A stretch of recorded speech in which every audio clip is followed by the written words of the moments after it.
Hello అండి, అందరికీ welcome back to our channel. ఈరోజు మన ఛానల్లో ములక్కాయ పాలు పోసిన కర్రీ ఎలా చేసుకోవాలో చూద్దాం. ఇది మా అమ్మమ్మ రెసిపీ అండి. చాలా అంటే చాలా బాగుంటుంది. మంచి టేస్టీగా జ్యూసీగా చాలా టేస్టీగా ఉంటుంది. ఈ కర్రీ అంటే నాకు చాలా ఇష్టం అండి. ఎలా తయారు చేసుకోవాలో చూద్దాం.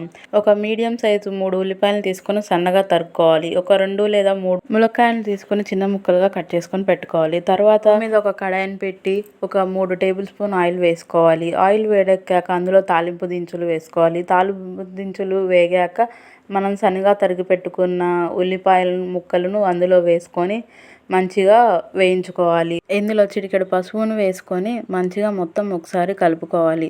మంటను మీడియం ఫ్లేమ్లోనే పెట్టుకొని ఉల్లిపాయ ముక్కలు త్వరగా వేగాలి అంటే అందులో ముందే సాల్ట్ని యాడ్ చేసుకోవాలి. రుచికి సరిపడా సాల్ట్ను వేసుకొని ఒకసారి మొత్తం మంచిగా కలుపుకోవాలి.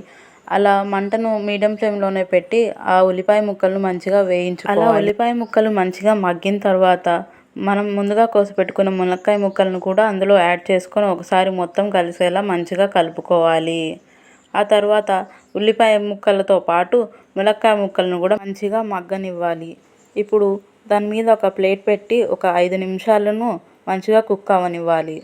మునక్కాయ ముక్కలు కొద్దిగా మగ్గాక అందులో ఒక గ్లాస్ వాటర్ పోసుకొని మొత్తం కలిసేలా ఒకసారి కలుపుకొని మునక్కాయ ముక్కలను మంచిగా ఒక 5 నిమిషాలు కుక్ చేసుకోవాలి. దాని మీద ప్లేట్ పెట్టి ఒక 5 నిమిషాలు మంచిగా కుక్ చేసుకున్న తర్వాత మునక్కాయ ముక్కలు మంచిగా ఉడుకుతాయి. ఆ తర్వాత ఇందులో ఒక 2 టేబుల్ స్పూన్ల కారం వేసుకొని మంచిగా మొత్తం ఒకసారి కలుపుకోవాలి. ఆ తర్వాత కర్రీలో వాటర్ కొద్దిగా దగ్గర పడ్డ తర్వాత లాస్ట్లో ఇంకా దించుతామనగా ఒక 1 టీ గ్లాస్ పాలును పోసుకొని మొత్తం మంచిగా కలుపుకొని ఒక 2 నిమిషాలు కుక్ అవ్వనివ్వాలి. ఇంకేముంది, మన కర్రీ రెడీ. స్టవ్ ఆఫ్ చేసి మంచిగా వేడి అన్నంలో కర్రీ వేసుకొని తింటుంటే ఉంటుందండి. చాలా అంటే చాలా బాగుంటుంది. ములక్కాయ అంటే ఇష్టం లేని వాళ్ళకు కూడా ఈ కర్రీ చేసి పెట్టండి. రొట్టెలు వేసుకుంటూ తింటారు. మీకు ఎలా వచ్చిందో ఒకసారి ట్రై చేసి నాకు కామెంట్ బాక్స్లో చెప్పండి. Please like, share, comment and subscribe.